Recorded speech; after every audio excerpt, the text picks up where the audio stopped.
Greetings and welcome to episode 218 of the Words About Gamescast, the weekly video game podcast for Words About Games. I'm your host, Amy K. Alexander, joined this week by a pink cup and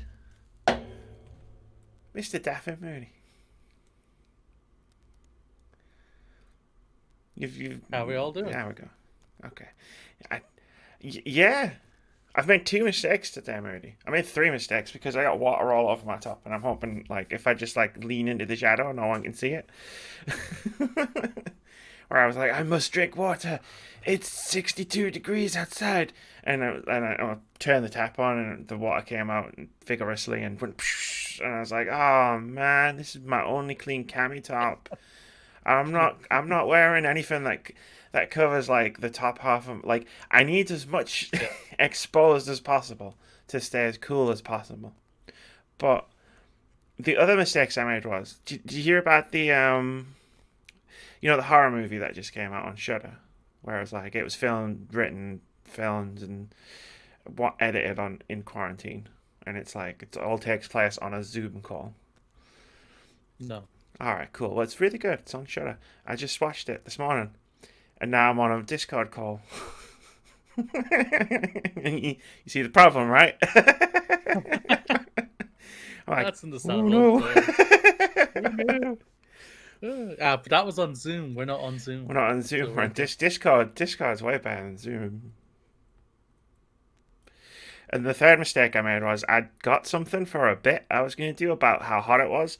I was going to do a whole reveal of this ice pop that I got. And I was like, galaxy brain thinking. I'm going to keep cool with this ice pop. But now I've got an ice pop. No, I've got to eat it. Or it's going to melt all over my desk. And it's like, I didn't really think this one through, did I, Moody?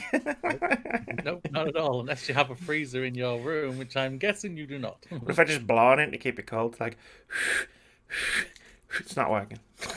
Actually, we blow out hot air all the time, so...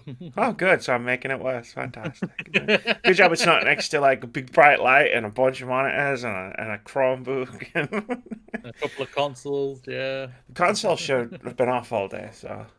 I committed a cardinal sin of cinema, Moody. I watched a film on my Chromebook, not on, the big screen TV. Because I wanted to just lie there and watch a film. When I watched The Matrix last night, I did watch that on the big screen. That was good.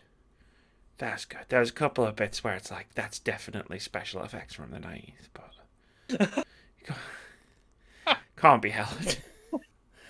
I remember. It can't be helped, sadly, no. I remember when Blu-ray first came out, and the scene where swinging across from the building and it explodes. And all the glass and stuff. And I remember, that was on, every advert for Blu-rays. Because when you bought a Blu-ray in the old days, it was look how awesome HD looks! And it had, that sizzle reel of all the different films. And I watched it on Google Play last night, and I was like, oof. Oof. You haven't aged well, laddie. Not at all. Those are PS3 graphics. Or Halo Infinite graphics. What's the name of that brute again? Chris. Fucking love Chris. Chris is great. But this isn't a movie podcast, movie. This is the Words About Gamescast, where every week we discuss what's going on in games, the games industry, and gaming culture over the past 7 days, which this week was a lot. In this week's episode, we discuss last week's PS4 and PSVR focused state of play, the accusations of IP theft and endless crunch aimed at one game announced during the state of play, xCloud's launch date and Apple's war with Microsoft, and more. Then we'll go over some new game announcements, release dates, and delays that happened over the past week. We'll give you a content drop where we recommend some articles you should read, and there weren't any videos, so I won't read that part. We'll tell you what games are coming out over the next 7 days before playing OpenCritic head-to-head, where we guess the OpenCritic average of one upcoming game. And as always, we'll wrap the show up with a post-show discussion to chat about whatever's on our minds. There are timestamps in the description below the video on YouTube, so if you want to watch specific parts, if you want to skip specific parts, if you want to watch the podcast in a different order, Go right ahead. We don't mind. We're just happy that you're here. Moody minds. Moody just made the mind face like, we don't mind. Oh, I just almost knocked something over. I've got a lot of shit in front of me. I'm like, I gotta get past that stuff without moving that stuff to get to the stuff behind that stuff. I mean, so I'm like, at least you don't have a rapidly melting ice pop. That is true. I'm just trying to remember the post-tour discussion that I thought of last night. I was trying to remember it, and I think I've got it. So to wipe up, and I picked brown as well. Like, got red, got orange. And I just picked the first one that was in the box, and it was brown. And I was like, oh man, couldn't have at least been a decent ice pop.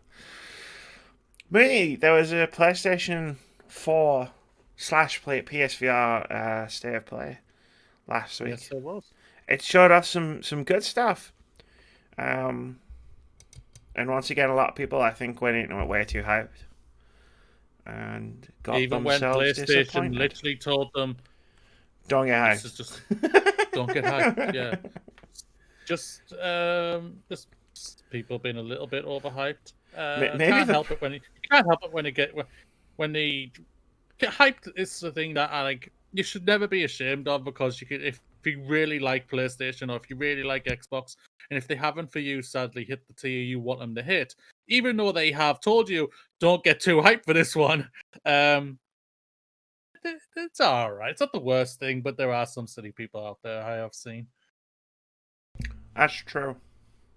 This is going to be a terrible listening experience for like 10 minutes. Well, I try. While you do, would you like me to read these off for you? Nah, I don't want to read the list. I don't even want to go through all the games on it. I just thought it was a good touchstone to talk about how Bugsnax is definitely a horror game. No one's going to change my mind until the game comes out, and then it's definitely a horror game. I'm convinced. I have no skin in it, so I'm all right. This like, we talk about plenty of things on this podcast we have no skin in. But I have apart from, like I said, apart from the hype around it because of the song and everything, and the completely craziness that was that trailer and everything, I'll be like, all right, when it comes out, I'll give it a try. If it's what you think it's going to be, that's something interesting. If it isn't, that's also something interesting at the same time. It doesn't make any difference for me. I've had a lot of people, friends of ours, who say it looked good after this little bit of gameplay they showed and everything. So, but I think it's also that they just aren't interested in the game personally at the same time. I think people, and I'm not. This isn't aimed at you, Moody. But I think people need to go into things. Aim it at me. I don't mind. I know it's not, but it's not aimed at you. If I was gonna, I'll aim at you if I need you, literally with a gun in Apex Legends.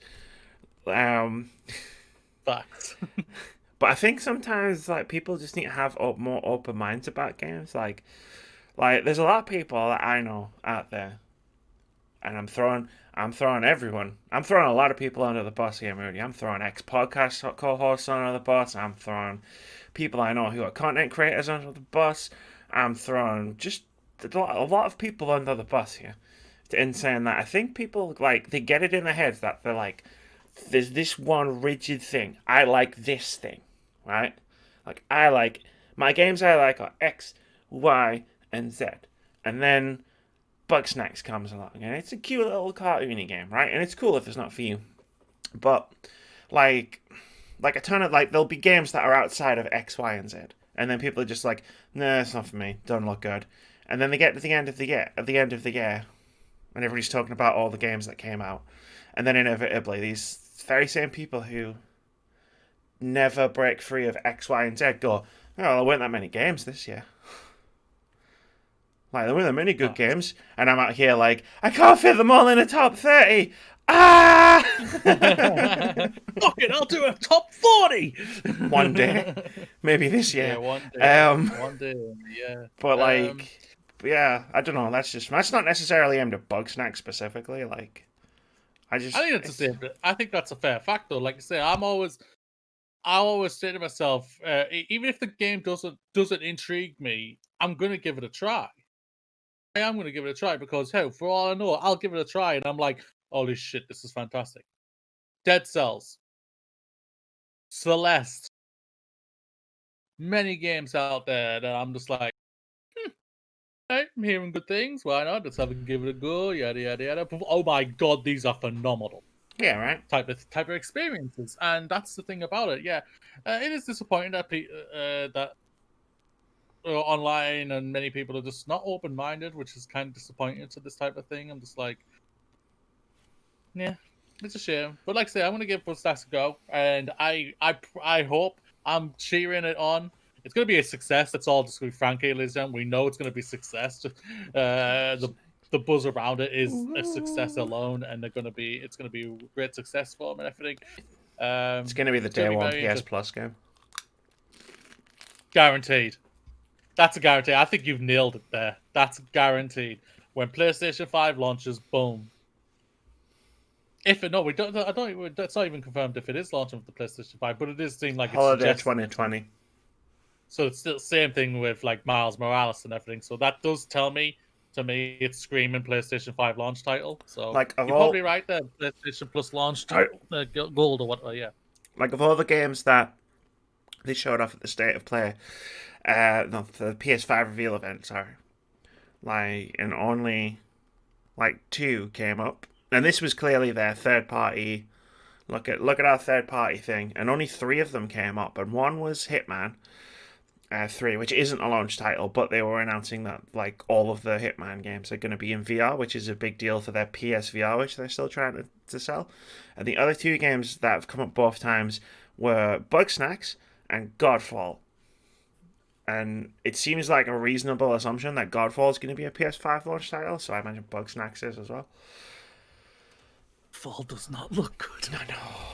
It's so generic. It's so generic. They ended it. They ended the State of Play with Godfall like it was... Like, what? Were we supposed to be like, whoa, that was awesome? Not like, wow, that's... Go on. That's generic. Yeah. They started strong, though, with Crash Bandicoot 4. Crash Bandicoot looked really good. I really like the new different skins to do, the different types of worlds to do, where you can complete it, play it in different people, different color spectrums and everything, what changes the environment. I really like that. I thought that really looked cool. I thought that was really strong, and it kind of really annoys me that my thingy that we do, I can't remember what it's called. Bollocks. Fantasy Critic. That's it. I always keep farting on the name. Fantasy Cricket. I'm full on names now. I'm full. My table is full. I wish I could have picked this one because I think this is a guaranteed at least 80 higher. I think it's going to hit all the bars what everybody wants right now. But you didn't, Moody. You didn't get that. I know. But I did get Flight Simulator, so that's fine. What I didn't tell you was I had 3 bids in case you did what you did and try to snipe me. So I already got a game. I know, I've seen. Yeah. You and me are full up. Because I'm clever like that. The rest got one left. The rest have got one. Got one left game each. This was a fine show from State of Play. It wasn't great. It wasn't spectacular. It wasn't bad. It wasn't terrible. It was just fine. But they set the level of expectation perfectly. If you go in a little bit more hyped and hasn't hit that, that's a shame. I'm disappointed for you, but at the same time, try and balance yourself out. Especially as they told you, don't get too hyped for it. But no, yeah, they've got some good little things coming out here especially for their platform that is selling incredibly well still. PlayStation 4 is what 112 million units sold, I believe. I think that after the earnings call that came out this week. So, and also, I think it's fair to say this one is for you as well. Control DLC, Alan Wake DLC. This is, you've got to be right up the alley there. That's got to be like, yes, I'm the exact target audience. I love Control. I love Alan Wake. I've been waiting for the DLC to like get back to the game. Like I was literally just waiting for this because they teased it in a way where it was like this is gonna have something to do with Alan Wake. Like back when they teased the whole like season pass. And I said back then, I'll be back. Does this say to you a sequel's coming? Well, they're talking about a Remedy connected universe, right? Which is kind of what they set up with Control, where it was like the one property they have from still have the rights to from their like games that they made previously. Like was referenced multiple times in Control.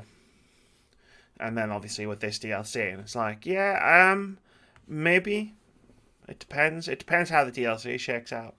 Like, I'd be surprised if there wasn't some sort of Alan Wake follow up, like teased at the end of the DLC.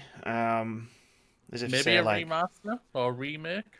Get it out, fresh eyes, new visuals, and everything like that. If this is all just a tease for a fucking remaster of Alan Wake, I'm gonna burn my Xbox to the ground. Like, no joke. Like, the remasters have a place in video games. Like, for other people to play games, because fucking every games company except Microsoft doesn't seem to be interested in, games preservation, and I think that's very sad. So like remasters, unfortunately, have a place in this industry. But like, if you're telling me you've been hyping me up for 10 months to get me excited for a fucking game that I already fucking own on Steam, I'm going to be very cross, Moody. I'm going to be very cross. No, I think there'll be some kind of thing. It might not necessarily be like Alan Wake 2, because it's been a long time since the first game. But like maybe some kind of smaller side game, because I think Control is their main focus for this, what their universe is going forward. Which I think is smart, because Control sold well. Alan Wake didn't. I mean, it did eventually. I'm just waiting for Rockstar. Didn't it come out against something? Didn't you say Red it come Dead. out against something? Yeah. The original Red Dead. I'm just waiting for Rockstar to announce some Red Dead Redemption 2 expansion that's coming out on the same day as this DLC, just so history can just repeat itself. Like, it's happening again! Except I don't think Red Dead 2 is as big a deal as Red Dead 1 was. These days, like, just as well. I honestly think, like, if an Alan Wake DLC went up against Red Dead 2 DLC, I don't think it would be as like much of a wash as Alan Wake versus Red Dead Redemption, because I think Control was that well liked by a lot of people, and Red Dead's kind of just disappeared. No one talks about it. People talk about GTA 5 more. That's weird. That is true. What else happened? There was the game Aeon Must Die, but we'll talk about that in a moment. Auto chess coming to Xbox. Auto chess coming to PlayStation is pretty cool. Like, because there was that moment in time where auto chess, and like, what did they end up calling the genre? Was it actually auto chess, or did they change the name when all the other ones came out? But anyway, there was that moment in time where it became a big deal, and I think it's still pretty popular. So the fact that they're like the original creators of the original auto chess mod are making an auto chess game for PlayStation, I think that's a big deal. Like, that's going to get glossed over by a lot of people who don't care about auto chess, but I think it's worth bringing up. The Pathless looks cool. I remember it's, oh my god, it's leaking everywhere. I remember its initial reveal, and I get to see the gameplay and stuff being explained. I've got a T-shirt like hanging around. It's a good job it's washing day. And it looked really interesting. And Spelunky 2 is coming out. Been waiting for that game for a while. But other than that, nothing they showed really moved the needle for me. Like Hitman 3, I'm interested in, but obviously they already revealed it.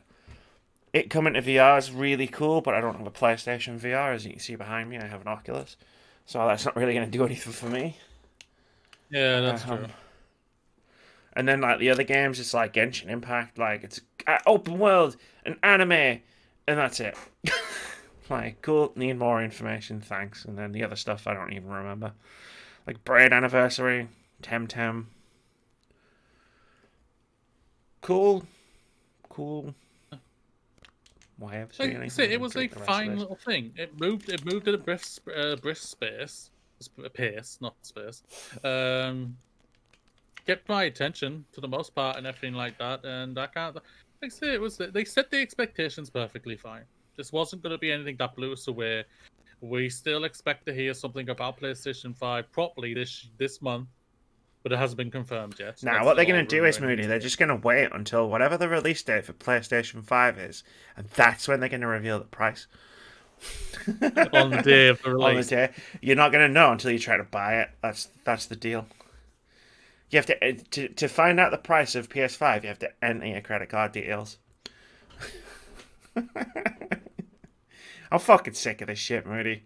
It's freaking August. And it's like, do I know how much these things are going to cost? No. Are they coming out within like 3 months? Probably. The thing is about it, I'm trying to remember it. So if I remember rightly, when the Xbox One and the PlayStation 4 at the E3s of 2003, they revealed the price for both of their consoles. I remember, but they didn't reveal the date. Yeah, they didn't reveal the date until Gamescom. Because I remember PlayStation, what's his face coming out?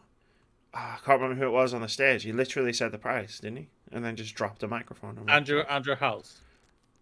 I'm sure he dropped the microphone and walked away. I might be thinking of a different That was the first PlayStation console. He just walked back on the stage. Oh god, yeah, it was. Like $3.99 and walked right off. Or $2.99, whatever the hell the price was, I don't know. I think I just remember them doing it once. And it's like, but I'm sure it was I'm sure it was at E3. Where it's like where it was like it was at E3 and they were like, it's $3.49 and we were like, holy shit, that's cheaper than the Xbox One. And this time it's just like, how much is it? I don't know. Have I saved? The thing is, I mean, a bit, but like, the problem is, right? From someone who's like me, who's like, if this console costs a certain amount of money, I'm not going to be able to save that amount of money, right? And it's like, okay, I can save money that I could definitely use on other things right now, and then when they eventually get around to revealing the price, like, still not be able to afford it, then be like, well, I've fucking saved all this money that I could have used on things, very useful things, like, I've cut back on stuff, and it's like, and it makes me think, like, if there's a chance, because they're not even coming out and saying, don't worry, it's not going to be mega expensive, which makes me think it is going to be mega expensive, and it's like, cool, like, why am I saving this money when I might not be able to afford one either way? And also, the thing is for me is... Go on. No, sorry. No, go on. No, I was also just going to say, like, the sooner they announce the price, that, like, if it's bad or because it's high, the more time people are going to have to get used to it. The closer they do it to the launch of the console, the more people are still going to be, like, burned by the price if it's high, or, like, salty by the price if it's high. And it's like, if they're just trying to play a game of chicken with Xbox, they need to fucking take charge as the market leaders they supposedly claim to be and actually lead the market. I guess I'm just mad about it, basically. Spot on there with it when it comes to PlayStation. PlayStation, the market leaders, they should just come out and act like it and everything like that. Which they kind of have with one of the stories, which we'll talk about later on. But for me, this is the thing about it. I'll still stand by. Both Microsoft and Sony, they know each other's price, basically. So if they're going to undercut each other, like, I'd be very surprised. I think they're going to be practically the same. Probably are. We'll go through all this, and then both of the fucking consoles will cost the same amount of money, and you'll just think, what was the fucking point? The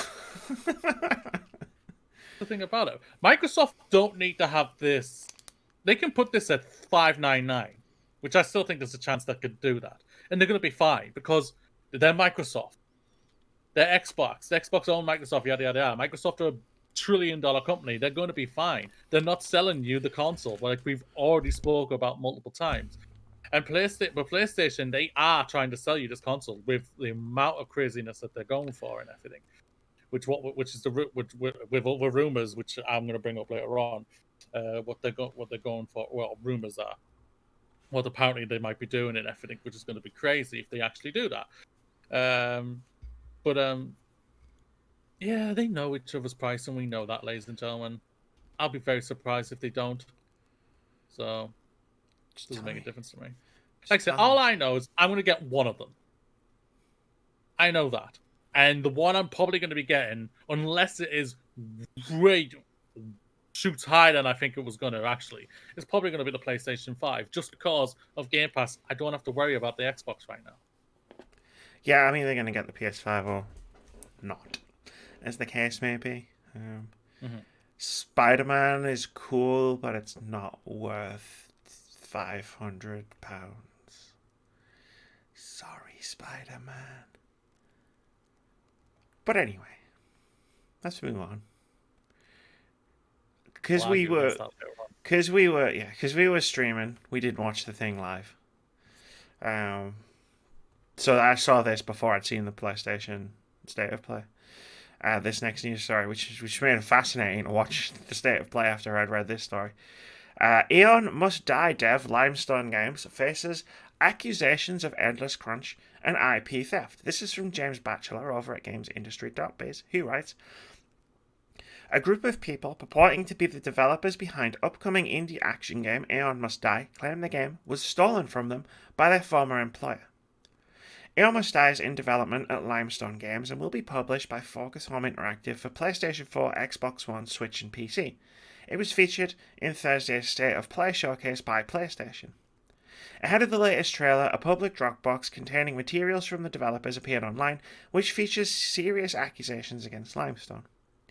The group claims that the team who actually made the game was forced to leave Limestone due to, quote, unbearable work conditions with endless crunch, harassment, abuse, corruption, and manipulation, end quote. They also claim, quote, the company and the entire IP was covertly taken from the founder, and that yesterday's trailer is infringing on the IP of people who have worked on scenes from it without contract and were not paid at any point, end quote. In June, the group says 12 current and former Limestone Games employees wrote a confidential letter to Focus Home Interactive requesting support, and 8, reportedly including the studio's co-founder, handed in their resignation. They also accused Limestone CEO Yaroslav Lysenko of sending threatening letters and unlawfully firing everyone before the agreed resignation date. The Dropbox features lengthy accounts from various members of the team describing their experiences, although some of the material has been redacted because its content could, quote, further jeopardize the team that already have no protection, end quote. The group claims to be working with an attorney, but feels at this stage they have no more choice but to share this information with the public. Aeon Must Die publisher Focus Home Interactive has issued a statement on the allegations against Limestone Games, which GamesIndustry.biz put a portion of in here, which reads, quote, as the publisher of this video game, Focus is carefully looking into these allegations and will draw the necessary conclusions if they are proved to be well-founded and then take all appropriate measures, end quote. So carefully that they missed a letter from 12 people in June, reportedly. Yay! So this was interesting. We don't know. This isn't normally the kind of breakdown we get after a state of play. Normally it's just about like, ooh, this game looked good, or ooh, Craig the Brute. Like, not, hey, you see this one game, this one trailer that happened. It's like, yeah, cool, yeah, they stole that. Like, wait, what? Wait, say that again. This is bonkers. Let's just be frank and honesty, Liz. This is absolutely a crazy thing if this is actually true and everything. I think this is going to be an ongoing story that we're going to be talking about for a while, basically. Yeah. And until, obviously, right now we're just getting the small little parts of basically what has been revealed and everything like that until more comes out. We don't know the full stories yet. Crunch is a terrible thing, and I would never wish that on anybody and everything. And you should never do it. If you're coming ill because of it, you literally tell them. You should be telling them straight away, even before the crunch, before you even hit that level anyway. So, and everything. And in a if perfect this has world, actually been stolen... in a perfect world, that would make a difference. true. If this has actually been stolen and everything, then lawyers will get involved, the court will go to court, and the whole thing will get sorted. Hopefully, a court properly, and the proper people will get the due in court and get the money and whatever they deserve to have and everything. I like your optimism about things like working properly, Mooney. It balances out because like years and years of doing this have turned me into a cynic. Oh hell yeah! Oh hell yeah! You are the most cynical person I know. But unfortunately, I can understand it. I can understand that. Unfortunately, also bears a lot of realism in cases such as this, where it's like it's cynical. Yes, it's also probably factual.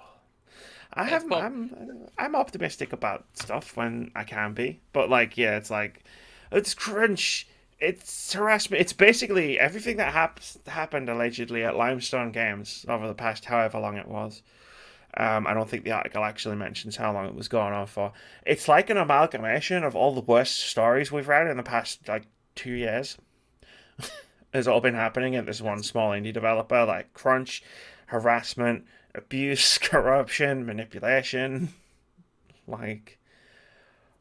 And that's just, frankly, Sam, this just proves again that it isn't just the AAA developers or companies and publishers that have this type of thing.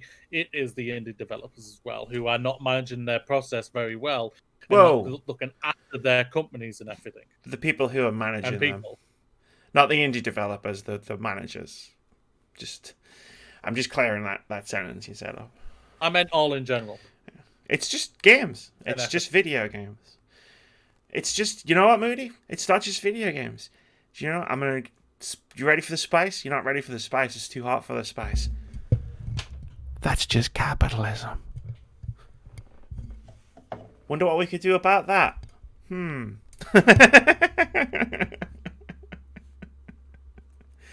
me think. I wish everybody at this studio gets it all sorted and everything. So except the people perpetuating the harassment and abuse. Yes. I loosened my microphone on when I did that. The good people. I did the bit and... The bad people, you get what you deserve. Roast in the fires of Hades, shitheads. Karma's a bitch. Well, yeah. Sorry, I did the bit with the capitalism bit where I lifted the microphone up so I could get closer to the camera and accidentally loosened the arm the microphone was on. There we go. Yeah, I mean, if this is all true, fuck them. If Folks Home Interactive got a letter from them and ignored it, and now is only taking notice of it because it's now in the press, fuck them too. Someone at Sony woke up, had a bad day on Friday morning. So, oh yeah, the state of play. Yeah, we got these games and we showed the games and everybody's talking about the games. Wait, what's this new story about that one game in our state of play? And then there's just like someone reading it, just like.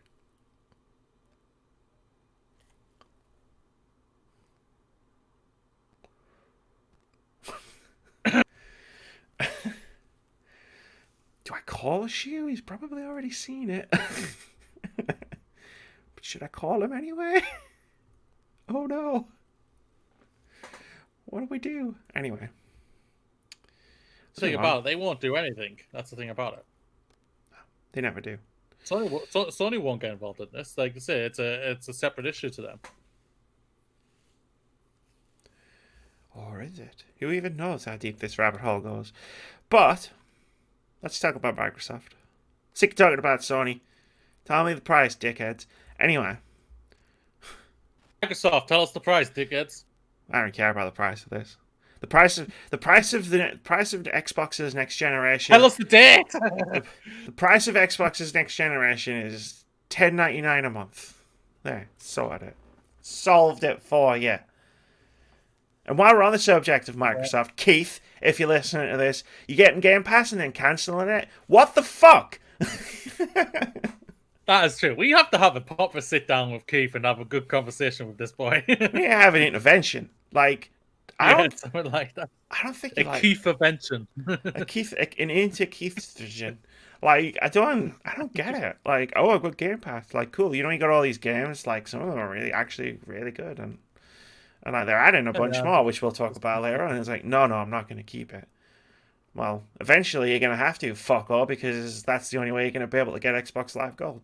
But we're not talking about Xbox Live Gold right now. xCloud is joining Xbox Game Pass Ultimate on 15th of September. I'm in a spicy mood today, Moody. you are. I can see that. Spicy. It's what I get for watching a horror film just before coming on here, which was set in the exact same setting as we're doing this podcast right now. Are you like expecting some craziness to happen, so you're trying to get in your spicy takes right off the I've bat? got to get my spicy takes in before Moody gets dragged through his window. What? Why me? Someone might come behind your door. Hey, I tell you some of the shit that was in this movie, man. It was pretty freaky. But this is a story from Matt Wells over at Eurogamer that has nothing to do with the movie on Shudder. And he writes, Microsoft's xCloud game streaming service will be made available as part of the company's Game Pass Ultimate on the 15th of September. Game Pass Ultimate is Microsoft's top-tier Game Pass offering, bundling together subscription access to a sizable range of PC and console games, as well as Xbox Live Gold, special member discounts, and perks. Come the 15th of September, however, that will be expanded to include over 100 games that can be streamed via xCloud to Android phones and tablets. Last part of that sentence is going to be very relevant in about 5 minutes. Additionally, Game Pass Ultimate subscribers will have access to their Xbox friends list, achievements, controller settings, and save progress once they've downloaded the official Xbox Game Pass app to their mobile devices. Microsoft says its full xCloud-enabled catalog will be detailed closer to release, but has confirmed the likes of Destiny 2, Sea of Thieves, Minecraft Dungeons, Gears 5, Yakuza Kiwami 2, and Life is Strange developer Don't Nod's Tell Me Why will all be streamable on launch day. A longer list is available. If you go to the article on Eurogamer, or just search it, you'll find it. Furthermore, starting 15th of September, all Xbox Game Studios titles will be streamable from day one of their release. Xbox One Bluetooth wireless and PlayStation 4 DualShock controllers will be supported for streaming, and Microsoft says it's teamed up with Razer, PowerAir, 8BitDo, and Nacon to release a number of other cloud gaming accessories, including travel controllers, clips, and controllers that can be split and attached to a phone, turning Xbox xCloud into a fucking Switch. How about that? How's that for a 2020 plot twist, motherfuckers?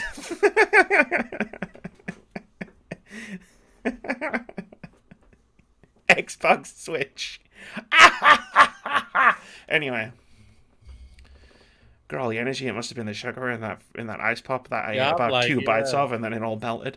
Those 2 bites of set some fire on in you. I can see that. It's meant to cool you down. I've just I've passed beyond the point of giving a shit. The weather has just made me just be like, fuck it, fuck you, fuck everything. Let's do it. Well, it's cool around my area.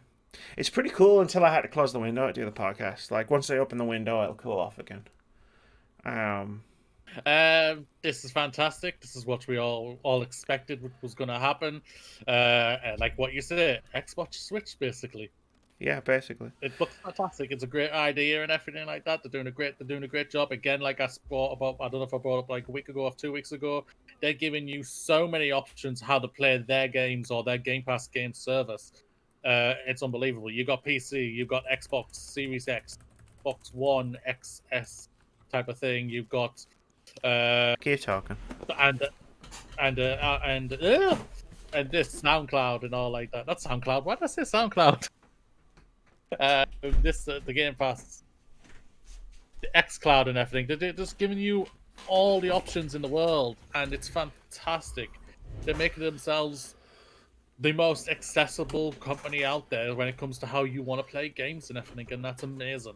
And I'm so excited for them and over the moon for them. This is what you want to see and everything. Other companies sadly aren't doing that and everything, especially one which we're going to get onto literally in the next story. Yeah, almost like I planned it that way. It's fantastic. This is amazing. The Razer thing, that attachments to the phone, that looks epic. It looks so good. I want to get those just for my Samsung. It's amazing. Yeah, like I'm down. Like, I probably won't play it as a Switch. I rarely play my Switch as a handheld console anyway. But it's a neat idea, and when it was like, oh, like I've played it with a controller clip. So like, I've got my Xbox controller and I've got the phone in the clip, and I'm just playing it like attached to the controller, and that's cool. That was when I was testing it.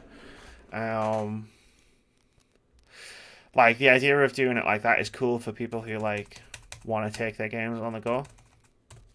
Just imagine EGX next year in the line, and you're either going to be people are going to be pulling out their Switch while they're waiting, or they're going to be pulling out their iCloud. The xCloud. I don't know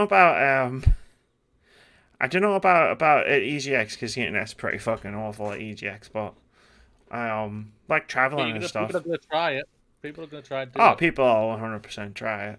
I'm just waiting for the Chromecast. Once it gets to Chromecast, it'll be cool to like be able to just plug a Chromecast into a TV and play Xbox games on it. And it sounds like it's going to just be tied into Game Pass. Like in terms of like these are the games you can play, they're just the games in Game Pass, which makes sense. It would have been cool if it accessed your digital library, but I get that games probably have to be like built for streaming, like, you know what I mean? So it can't just automatically go, you've got such and such game, have fun streaming it. Probably doesn't work that way. I'm not an engineer, so I don't understand how things work. I just know that it's always complicated. Everything about making a video game is extremely complicated. And my rudimentary knowledge that I've gleaned over like watching videos and listening to people talk is like, it's a miracle any game ever works. But not everybody's being cool about this movie. Apple blocks Project xCloud on iOS. This is from Wesley Yimpool over at Eurogamer. He writes the headline again, and then says, Microsoft has abandoned testing the streaming service on Apple devices and issued a strongly worded statement criticizing Apple's decision. In a statement to Business Insider, Apple said it blocked Project xCloud because it can't review each game on Game Pass, which Project xCloud joins in September. Quote, the App Store was created to be a safe and trusted place for customers to discover and download apps, and a great business opportunity for all developers, not called Microsoft. I added that last part, it wasn't in the statement. Before they go on our store, all apps are reviewed against the same set of guidelines that are intended to protect customers and provide a fair and level playing field to developers. Our customers enjoy great apps and games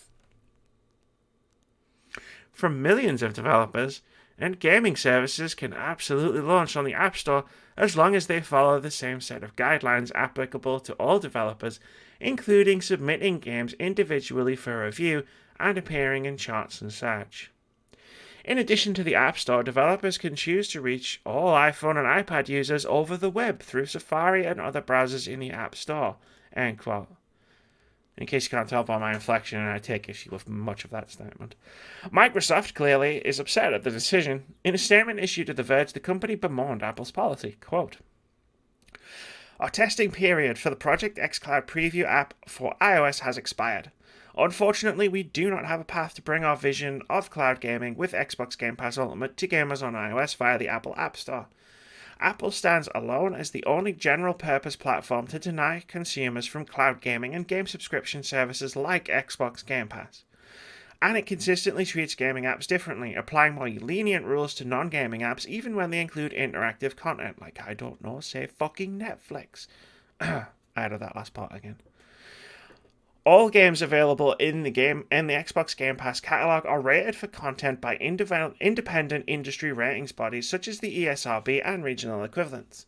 We are committed to finding a path to bring cloud gaming with Xbox Game Pass Ultimate to the iOS platform. We believe that the customer should be at the heart of the gaming experience, and gamers tell us they want to play and connect and share anywhere, no matter where they are. We agree, end quote. And then Tim Sweeney of Epic Games came in with his freaking metaphorical baseball bat and started swinging everywhere and said, quote, Apple has outlawed the metaverse. don't know what that means, but it goes on to say the principle they state, taken literally, would rule out all cross-platform ecosystems and games with user-created mods, not just xCloud, Stadia, and GeForce Now, but also Fortnite, Minecraft, and Roblox. End quote. Apple's so full of shit. Like in what they're saying, they're so full of shit. It's not even like they haven't even hidden it well. As to the fact that they just don't want Game Pass because they want to sell Apple Arcade to people. And maybe people might choose the service that's offering games like Halo Infinite and Gears 5 and Fable over the service that's offering admittedly some really cool indie games as part of its subscription. But maybe people might choose the thing that gives them Halo. So maybe we should find an excuse not to put it on our platform. Oh, here's a good excuse, even though it's a terrible excuse. Apple. I got an Android phone though, so I'm all good. That's what I'm going to say right now. I have an Android phone. It sucks to be an iPhone player right now, just a user right now. There's no doubt about that. But this for me was not surprising whatsoever. Apple are very, very difficult to work with, and also very difficult to get this stuff onto their product and everything, because they have, like it says, they have very strict guidelines, even though they don't follow those guidelines a lot sometimes. Like or ever. Like Tim Sweeney hits the nail on the head when it's like, well, the grounds that you're claiming that xCloud would not be allowed on iOS would also like prevent Fortnite from being on your platform, but you're not gonna ban Fortnite, are you? Yeah, basically. This is shit. It really is. There's no doubt about that. But again, I was not surprised whatsoever. It is. It's just more Apple complete nonsense. Like, I've never been in the Apple ecosystem. Like, I owned an iPod once. Before, like, streaming music was a thing. But, like, I've never been an iPhone user. Or I had an iPad for a bit that I bought secondhand off a friend, and it was horrible. I hated the experience of using it. Went out, bought a Chromecast. Suck it, Apple. This is better. Sorry, Moody. You can talk now. No. I'll always let you talk. Let you get your point across. The thing is about it, even though the Apple have, my teacher said a very poignant thing to me when last year. Apple may be $1 trillion company, but they don't have a true leader or visionary anymore. They lost that sadly when Steve Jobs passed away. Even though Steve Jobs was an incredibly difficult man apparently to work with and everything, this guy was a visionary. And I am not saying that he wouldn't do this either. That he would say no. I think he would just literally tell him, "No, you're not having your product on our product." Basically, he'll just come out and be blunt about it instead of this type of statement, probably.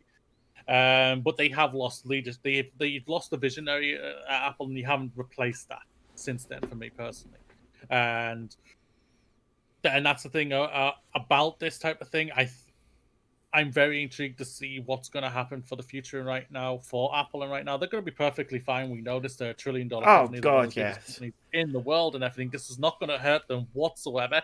Whoever's a true Apple elitist, they're going to stay with Apple. That's the thing about it. They're always going to stick with them because they like that product. They really enjoy it and everything. I know I've seen a couple of people who come out say, I'm now, when my contract expires with Apple, I'm going to go to someone else and everything like that. That's your your right to do that, but I don't think it's going to be that big of a percentage to change things. No, it's like to make Apple go, oh, we should have done this thing. We've dropped in. It has to be a Venn diagram. It's a Venn diagram that's like you have to have Apple users. Let's say iPhone users on one part of the circle, and the second part of the circle is Xbox users, and then the third part of the circle is people who would actually use xCloud. Like, and it's not there's an overlap for sure, and I'm sure some people will be switching, so they can use xCloud, because it's like, well, if I want to use xCloud, like Apple Arcade's cool, and I guess it gets a few good games, but like the thing that we're, I guess, raging against the machine, in this case, is this statement. Like, if Apple just turned around and said, look, we don't want you on our thing, it would have been a case of like, I mean, that's their prerogative. No one's getting pissed off that we can't access Game Pass on a PlayStation. Like I said, Steve Jobs would literally just say that. He would just come out and say, "I don't want your stuff on my thing." Yeah, it's like, you know, we a couple of weeks ago, it was like, it's probably never going to come to Switch or PlayStation. And it's like, well, yeah, that makes sense. It kind of makes sense that it would never come to iPhone. Whereas, like, Google and Android, for all the problems Google has, and I'm not saying they're a good company in any way, but for all the problems Google has, they've committed to Android being an open platform. So we always knew that xCloud was going to be on Android. Like, because it always was. But it's the statement that I'm going after. It's the excuse. It's the bullshit.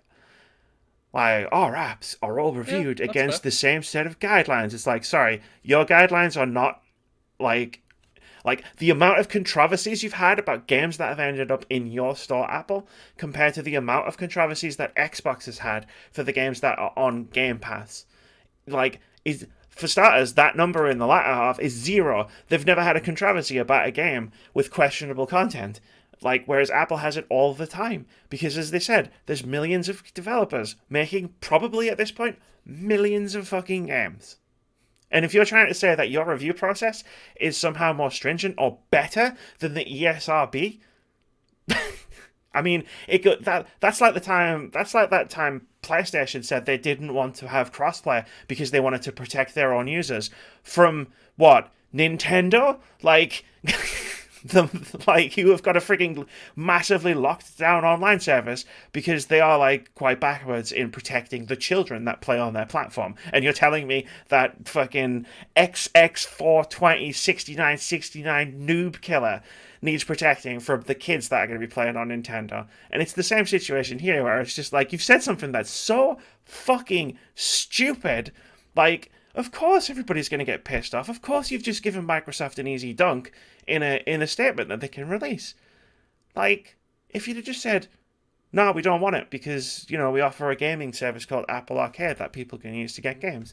People would have been upset. People would have still been like, I'm going to switch to Android.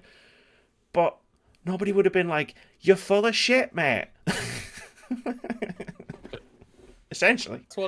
That's what it's all about at the end of the day. Like, if PS4 had just come out, it's like PS4 had just come out all that time ago and said, we don't want crossplay because we're the market leader and we think people should play on our console. People would have been like, that's a bit shit, but I understand the logic. Not, won't someone please think of the children? What if they interact with those damn dirty Nintendo users? Damn dirty green-blooded What do you? And then someone just whispers in the PlayStation reps hearing. The PlayStation reps like, wait, what do you mean we have the most toxic online community in gaming? Oh, other user bases should be protected from our user base.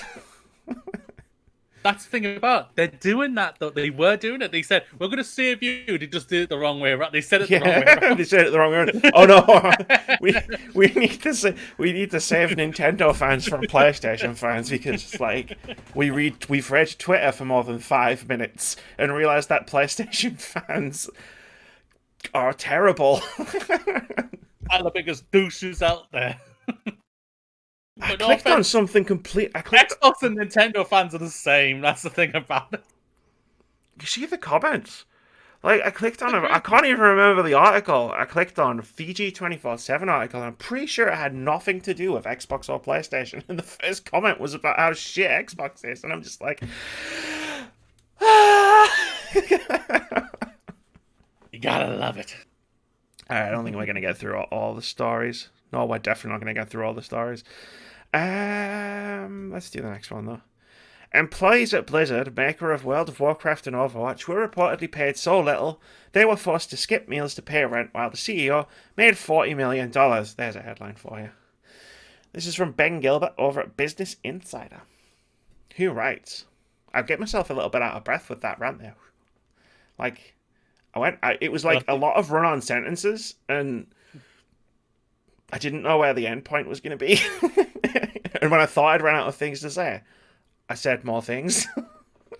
Thing is, I'm thinking there's going to be another rant in a minute. Oh, fucking too right. With some of the most popular best-selling video game franchises in the world, Activision and its subsidiary Blizzard Entertainment are money-making powerhouses. But some employees at Blizzard, the studio responsible for hits like World of Warcraft, Overwatch, and the upcoming Diablo 4, I mean, it's a bit early to be saying that's a hit, but fair enough, said they were paid so poorly that they used free office coffee as an appetite suppressant, skipped meals in the employee cafeteria, and in one case, chose not to have kids due to an inability to afford them. Blizzard employees recently circulated a salary document that highlighted vast disparities in the company, Bloomberg reported on Tuesday morning. The biggest standout in that spreadsheet came from Activision CEO Bobby Kotick, who took home around $40 million in 2019. Though some positions within the company offer six-figure salaries, a vast array of quality assurance testers and customer service representatives are paid far less, according to the report.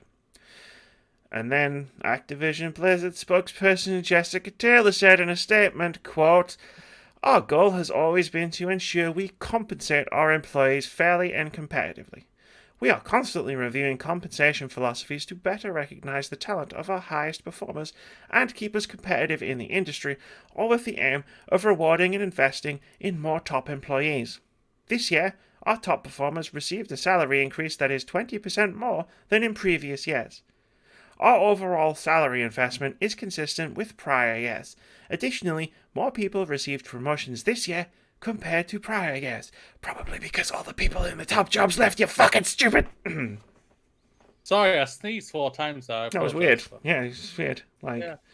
I was trying to save my editorial comments for the end of the reading and letting you speak first, as is our back and forth that we do. And some of it just slipped out. I don't know. It was weird. I know. At the end there, it's almost bullshit. I know, right? Like, it's a really bullshit. Oh, I don't have hay fever, but I'm starting to feel like maybe like I know what hay fever sufferers feel like from reading that. I know. That end comment. Yeah. Like, I mean, okay, where would you like to start, Moody?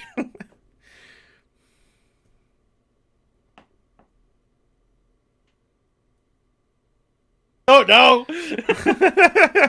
Should we start with the fact that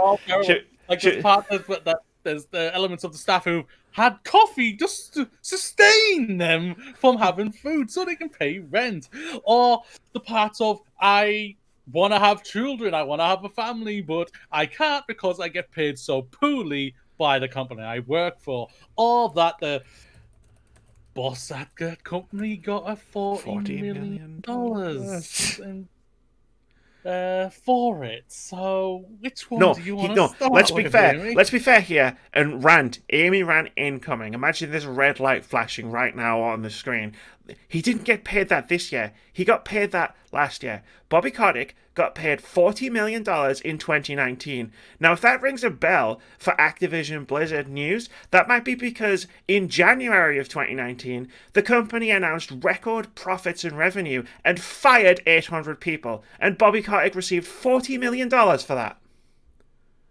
They also released, what, 1 game? 2 games? Was that the year Tony Hawk 5 came out and it was fucking garbage? Wasn't that 2018? Yeah, it might have been. Still fucking garbage. Oh, yeah, it was. Like, they released a Call of Duty game, which admittedly has done really well. It's still one of the consistently top sellers, even in 2020. And then there was probably some remaster that came out in summer of Spyro or Crash or something. Some old platformer had a thing. Oh, it was Crash Team Racing. And that was it. And that's a success, apparently. We fired a bunch of people. And then, look, we promoted a bunch more people than normal. Because we fired a bunch of people. And a bunch of people have left. Because there was the thing in the Bloomberg article that Business Insider didn't pick up on, which was that they talked to a bunch of people who left Blizzard and got paid almost double their salary by moving over to other companies like Riot Games. Which isn't a great company either. Which isn't a great company either, but at least they're getting paid, Moody. At least they're getting paid. So when Activision spokesperson Jessica Taylor says in a statement, "We make sure that we are rewarding and investing our highest performers and keeping us competitive in the industry," bullshit. People can't eat. Like, people are working at your company who can't eat. And it's not just like they can't, like, bring food from home or, like, order in food or go to a sandwich shop. They can't eat the food that you provide for them at your office. And they can't afford it. because you pay them so terribly. And then you come out and you're like, oh, we pay them well. I think... They're trying to deny reality. It is a load of crap. There's no doubt about it. There's a load of crap going on right now when it comes to Activision Blizzard right now. They haven't recovered basically for the whole. They've had a crap 2 years, and yet they keep on reeling in the money and everything. That's just shows, ladies and gentlemen, how much boycotts do not work. So bugger off with a boycott, because we're going to be talking about one later on, and it ain't going to bloody work either. Never does. It never does, yes. But I'll say one thing here. At the end of the day, the CEO does a lot of work and everything like that. He should be sorting out when it comes to freaking making sure that people get paid properly. I'm not saying he doesn't deserve a big payout eventually or whatsoever or anything like that, but he needs to be a true, proper, great leader, visionary CEO would make sure that all of his staff, every single last one of them, will be getting paid properly. Every single one of them. And he is not doing that. That's the thing that annoys me when I hear he got paid $40 million, because he's getting paid that, and he's clearly not doing his job properly, because if he did, he would be looking after every single one of his staff, and he's not doing that when it comes to making sure they are fed, making sure that they are getting paid, making sure that they get paid enough to possibly have a family if they want one, and everything. Work should not dictate someone for not holding back to having a family one day or anything like that. It's ridiculous. It is stupid, and he's shown that he's not a good CEO or anything like that. He's shown he's not a good CEO. If you do the work and everything like that, like many other CEOs out there in the world do, and then they deserve to get a good pay at the end of the day, because they're helping everybody. They're making sure the business is working, but they're making sure that all the staff are all happy and everything. This guy is clearly not doing this, and he doesn't deserve the $40 million bloody dollars that he's got paid or anything like that. It's absolutely ridiculous. Absolutely disgusting. And the bullshit statement this lady has written at the end is just nothing but bullshit. And that is it. Activision Blizzard, you may keep on bringing in a ton of money because of your Call of Duty or your 2 games you bring out a year or whatever, but you seriously need to get your fist with your arm attached right out of your backsides and literally get this shit sorted, because you're making it incredibly hard for people to work. Okay, your fist so far up your ass you've turned inside out.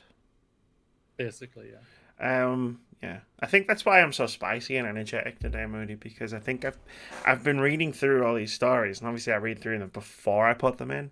Like, crazy, right? And like it's just like gaslighting after bullshit after bullshit, and I think it's just wound me up so that when I've come into the podcast I've been like ready. I've been ready to fight. Like, and that's understandable. Like, see, you see shit like this is terrible. Like I say, Activision throw out good games.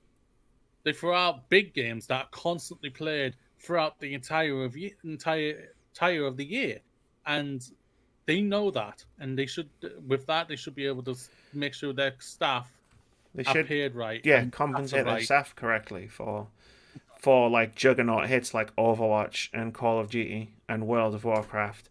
Like, if you're a developer, or like even just like someone who's doing like QA testing or whatever else your role is, like in the creation of a game like Overwatch, which is still played heavily to this day, or Call of Duty, which is always played heavily, or World of Warcraft, like if you're involved, you should be able to eat and have a family. Like, everybody who works should be able to eat and have a family. But I bring this up specifically because, like, I imagine Activision Blizzard's stock price has grown considerably over the past however many years Bobby Kotick's been in charge. But that's not down just to Bobby Kotick. It's down to the people who made the games that have blown up and taken off, and people love them beyond all sense of reason. Like, there are plenty of people out there who love Overwatch who have never played it. They just love the characters, and they love doing the fan art, and they love doing fan stories because the characters have captured their imagination, but they don't play it because they don't like first-person shooters. And it's like, when you've made a game like that can capture fans who never play the game, but still can experience, like, the things that they want to experience from it. And then there's probably people who've worked on that game who, like, have been like, I wish I could have kids, but Activision Blizzard doesn't pay me enough to start a family. Like, nah, mate. chuck Bobby Kotick in the fucking river for all I care. Like, it's terrible. And speaking of terrible people, Tommy François has left Ubisoft. This is from James Batchelor over at gamesindustry.biz. I just want to say, shouldn't we be popping the champagne for this part? Not really. Well, yeah, I'll read it and then I'll. I mean, yes, because he's a terrible person, but he hadn't worked there since July. Tommy François has left Ubisoft amid allegations of misconduct, harassment, and abuse. The publisher has confirmed to GamesIndustry.biz in an email statement that François, who served as VP for Editorial and Creative Services, has, quote, left the company effective immediately, end quote. No further details were given, but François has been placed on disciplinary leave pending the results of an investigation into sexual harassment and abuse at the company. The news first emerged via Business Insider Samuel Horty, who tweeted claiming to have seen an internal email from Ubisoft CEO Yves Gilmour informing staff of the departure. According to Horty, the email confirms other investigations are still ongoing. François was one of the earliest to be named among those placed on leave while Ubisoft investigated these claims. He is the latest exec to leave the company amid waves of similar allegations. I mean, he's left, right? Like, it's just another shit person who's been able to leave the company on their own terms instead of be punished for anything. Like, I don't know, sexual misconduct. That's the thing about it, isn't it? That's the thing about it. A lot of people, that's the thing, that's the balance now, isn't it? Of thinking, you've got shit like this that personally, okay, you shouldn't just lose your job. You should probably be getting police should be getting involved in this type of thing. And that's the thing where a lot of people, I think, just is to the level with which these allegations have taken, like, because they're on where it's not, where people are why I can see like a lot of people are still annoyed, even though he's gone and everything like that. That he's not, he's got away scot-free, and that's why I can see where everyone's getting annoyed. And he's just done a runner with whatever millions. Like, he's a VP, and as we've just discussed about Bobby Kotick over at Activision Blizzard, I'm sure he's made millions out of Ubisoft. Yeah, he's set for life. He doesn't have to work for the rest of his life. We know this. Like, don't get me wrong, it's great that he's gone. Like, I didn't mean... Yeah. First, there we go. Like, it's because there's a delay on your thing, so I keep speaking and then your delay catches up. Yeah, it's great that he's gone. Like, I don't want it like to seem like when you said the thing and I said no, and I was like, wait, hang on. Yes, of course it is great that he's gone because he's a piece of shit. And hopefully this makes Ubisoft a slightly better place to work for the good people who are still there. That's all I wanted to say. I retract Popple and the Bubbly that he's left. No, it is a good thing. That he has gone. It's a good thing, yeah. But at the end of the day, he's got to wear scot-free and everything like that, which is disappointing. Yeah, what are you gonna do? Sack me? That old chestnut. And here's to many more. Here. Yeah. Oh, this next one. Spider-Man is coming to Marvel's Avengers as a PlayStation exclusive. This is from Matt Kim over at IGN, who writes, PlayStation has confirmed that Spider-Man will be coming to Marvel's Avengers as a free PlayStation exclusive. Spider-Man will be released post-launch, so it won't be available when Marvel's Avengers is released on September 4th. In a new PlayStation blog post, Marvel's Avengers confirmed that Spider-Man will be added to the playable roster in early 2021 at no additional cost to anyone who owns the base game. As previously leaked, Spider-Man will be exclusive to PlayStation owners. A leaked retail listing previously seemed to indicate that Spider-Man would be an exclusive DLC character for Marvel's Avengers. The retailer clarified that the listing was erroneous, but that appears to have been damage control for a real leak. I don't know why I just decided to start humming the Avengers theme, but hey, cool. I don't know what else to say about this. Like, this is just dumb Destiny bullshit all over again. It doesn't make me mad. It didn't make me mad in 2016 or whenever Destiny came out, and strikes and other stuff, like content, actual content, not just cosmetic stuff, like actual content was exclusive to PlayStation over like Xbox. Like, it didn't make me mad. It made me really sad for the game because they were slicing things out of a game that already didn't have enough content and getting it exclusively to one platform. So if you were playing on Xbox, you were like, if you were playing it on PlayStation, it felt like it didn't have enough content. If you were playing it on Xbox, it had less. And Avengers, like if it's in the same boat, where it's like it feels a bit lightweight in terms of like content, and then shit starts coming out on PlayStation, like characters exclusively, it's gonna be like, well, hang on a minute. You don't have enough content in your game to be slicing stuff off and sending it off to other platforms. Like that's that's the my take from having been down this road before with a game I've played in the past, which has done this. I don't know what your take is. I just want to get mine out of the way. My take is that this sucks if you're an Xbox player and a PC player. It doesn't suck if you're a PlayStation 5 player whatsoever. At the end of the day, for me, I've always thought this was going to happen. Personally, I always thought this was going to happen. I know a lot of people have thrown out saying, "Well, but Marvel's Ultimate Alliance and everything like that." Well, that's one of those things. But when it came to a truly big game that I think Sony and Square Enix are truly believing is going to be one of those games that's going to be like a Destiny, where they're raking in a ton of money and it's going to be constantly bringing in the players, the player base, and everything like that. This was always going to happen. Personally, it's disappointing for the Xbox fans out there and disappointing for the PC fans. I'm right there with you on that part, but I was not surprised whatsoever. So when I heard this and I saw everyone going, I was just like, did you really not see this coming? I saw this coming.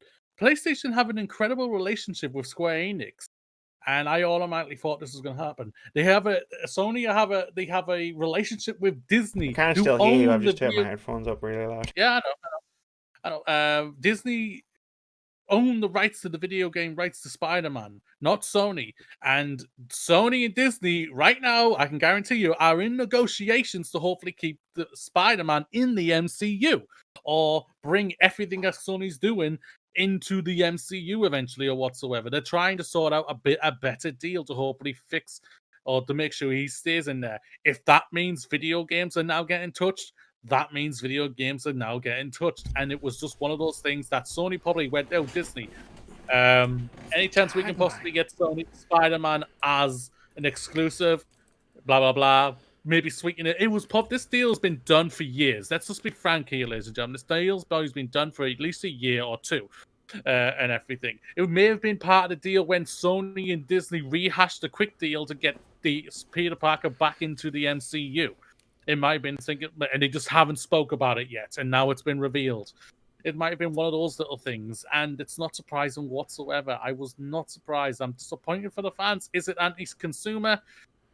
Yes. Is it anti-PlayStation? No, because PlayStation are like, yes. Yes. We've discussed this a lot. We've discussed this a lot about PlayStation and Xbox over the past few months, maybe, about when we talk about anti-consumer practices and stuff, and this is just part of the cause for PlayStation's nonsense. This is the thing about it. It's nonsense. I do not deny that. But when the nonsense gets completely eradicated, when I hear people, and I've heard a ton of people say, I now have to play this game on PlayStation 5. No, you don't. You don't at all have to play it on PlayStation 4 or PlayStation 5. You're only going there because Spider-Man is there. That shows how powerful the draw is, Spider-Man. That's why PlayStation 5 are going to launch with a Spider-Man game at the end of this year. That name alone. Spider-Man is the biggest Marvel character out there, and his draw is so powerful and significant. And this is the thing about it. If you want to prove a point to PlayStation, don't play it on PlayStation. Play it on Xbox. Play it on PC. Don't give them the money. But you're not going to because you want to play Spider-Man. Me, I'm indifferent. I don't really care where I play this game, really. I'll probably go wherever Amy goes because me and her will probably play it together and everything. If Amy says she's going on Xbox, I'll be playing it on Xbox. If Amy says she's going to play it on PC, I won't be playing it on PC because I don't have a powerful PC to play this thing. I won't play it on PC. this is the thing. I'm disappointed for the fans. I am, but I'm just, for me, I'm seeing a lot of hypocrisy in this whole thing because there's been types of exclusives and timed exclusives and all like this. It seems like people have like forgotten about, or just like, oh, it never affected me. I'm just thinking, but it affected all gamers. And if you're a gamer, you're at all game. It's the whole thing, and you're just like, oh, never affected me, so it's not a problem. So what's that? If it now it's just because you've got skin in the game of one of your favorite characters you can't play because you now have to go to PlayStation 5, PlayStation, and Sony. They're like, wait, we're fine. We've got a guaranteed brand new person who's going to buy our new console when it comes out and everything like that, or within the first 6 months, or whenever Spider-Man. They're probably going to get a huge spike of PlayStation 5 consoles sold when Spider-Man is revealed to be coming out properly. When it's the date and comes out March 2021 or something like that, and they're going yay and everything. That would require people that give a shit about Avengers by then. That's the thing about it. This game, I saw a friend of ours play on his Twitch channel, twitch.tv/MCVixer. It doesn't look good to me. I'm sorry. It looks bland, vanilla, basic, boring, blah. This is the one thing I did want to mention. The other thing I want to mention about Spider-Man, because I feel like I said my piece. I think it's dumb, corporate bullshit. But, like, Avengers is a very different game from Insomniac Spider-Man. It's not an open world game. So if you're gonna go and think, oh, I better get Spider-Man on PlayStation because the Spider-Man game that was on PlayStation was amazing. You're right. The Spider-Man game on PlayStation was amazing, but this is very much not an open world game. So a lot of the things, some of the things, I'll go with some of the things. I think a lot might be overblown. Some of the things that made that game amazing are not going to be present in Marvel's Avengers. Exactly. Swinging around and traversing the world. Nope. You won't be doing any of that in Marvel's Avengers. So just be wary. He's going to play completely different to what Insomniac Spider-Man's going to play. It's a combat game, essentially. I feel like that's what it's focused on in its gameplay. It's all about combat. And Spider-Man will play it differently because essentially all the characters are different classes. You'll play differently from all of the other classes, I'm sure. But yeah, I just think it's worth bearing in mind that I think a lot of people are going to get Spider-Man because of the fact that that one Spider-Man game was amazing. I think a lot of people will be disappointed. If the game's good, it's good. If it's bad, it's bad. I've been, like I said at the beginning of us talking about this, I've been through this before with Destiny. It was dumb then, it's dumb now. It's going to be dumb 3-4 years from now. When another game does this with PlayStation exclusivity. Like, ugh. And yeah, you're right. Like, hey, everybody who's be like, oh man, this is stupid. I'm going to have to go and buy the game on PlayStation 4 now. Like, cool, then this is going to keep happening. Like, the stuff about Rise of the Tomb Raider and Street Fighter 5, like, being platform exclusives for X amount of however long, was like, yeah, those games wouldn't have got made if Microsoft and Sony hadn't have paid for them. So they were platform exclusives. So it's either a game that was exclusive to one platform or no game. And in that regard, I choose a game that it's exclusive to a platform because I'd rather the game existed than didn't. But with this, I mean, Spider-Man would have been in the game either way. Like, he's a very well-known Avenger from the comics, and I guess from the movies now. Like, so yeah, he was gonna be in the game either way.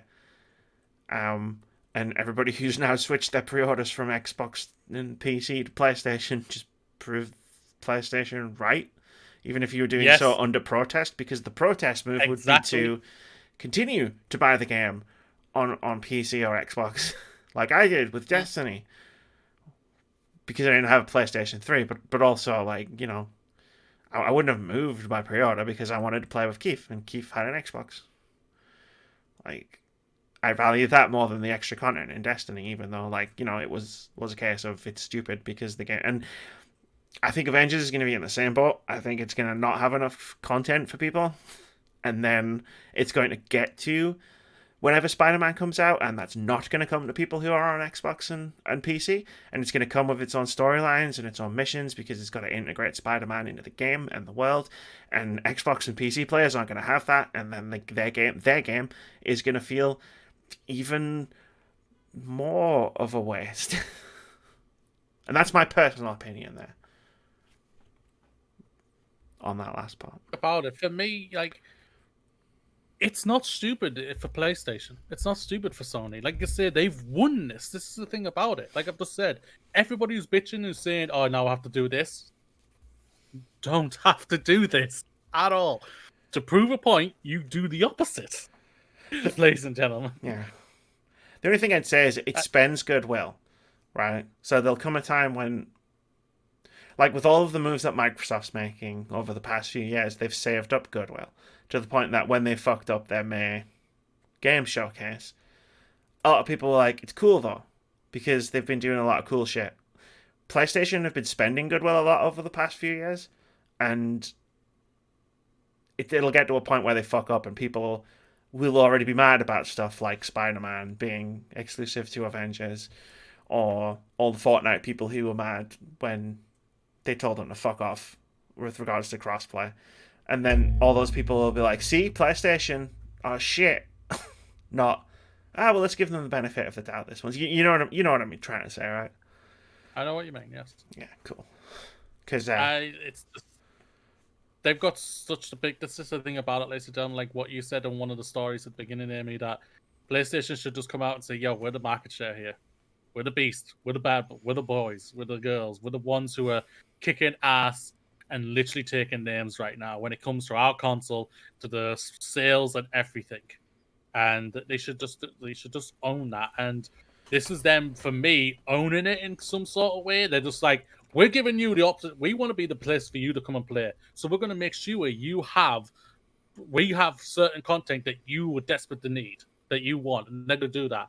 And from rumors from, I think his name is, from Kind of Funny, Imran Khan, I think his name is. He's put something on online or something like that. He says from the rumors he's hearing, from people inside PlayStation and everything like that, if this pisses you off, wait until the more exclusive games are going to get revealed in the next year or two, because they've got a ton apparently waiting in the wings that are going to be only exclusively to PlayStation. And that's what PlayStation want to do. This is the thing about it, what you and me have already talked about. Xbox, they're selling you on Game Pass. They don't believe in generations anymore, Xbox. They don't care about that. They're doing their own thing. PlayStation, like they've said, even said at the opening of their PlayStation 5 reveal, we believe in generations. And that's what they're doing. And they're going to make sure that their generation, their PlayStation 5 is the place to play the games, like it or not. I just wonder, again, this goes back to price speculation, and we could have just avoided all of this if they just revealed the fucking price months ago. If they combine a bunch of exclusive PS5 exclusive games with a high price, how far can they push it before it's too far and everyone's just like, you know what, fuck off? It will happen. Like, there will be a tip. If the PlayStation 5 is like $500, $600, and then they start going, this game's only available on PS5. This game's only available on PS5. This game's only, and eventually there'll be a tipping point. And they need to be wary of that tipping point. So if they have a lot of exclusive PS5 games lined up, ready to go, they want to be careful about how they announce them and about that price, because it could backfire on them very easily, especially considering how their major competitor is set up against them. Definitely, yeah. You are spot on there. This could seriously backfire on it, but that's the thing. I don't think they're going to do the same thing what they did with PlayStation 3 when it came to the Because you got to remember, price. the thing about, and I know we're just kind of having a general conversation about PlayStation. This will be the last news story. The thing about you know how we talk about a lot about how GTA 5 and Call of Duty continuously are in the top 10? Because the majority of people who play games are outside of this sphere and don't know like the ins and outs of how things work. I talk about it sometimes with the conversations I have with people in real life who know I do this, but don't really know anything that goes on in the games industry. So they just see the surface level, top level stuff. That works both ways. And like we have a lot of nuance and context to why the PS5 might cost £500, and we're quite prepared for that to happen. But I guarantee you, all the people who don't know anything about this, who might be interested in buying a next generation console, it's when PlayStation announced that price that they're going to find that price out. And I don't like many of them will not be ready to spend £500 on a new console, Yeah. especially in the current climate, which again we've talked about before in relation to PlayStation, where it's like I know people who are losing their jobs over lockdown and quarantine and COVID.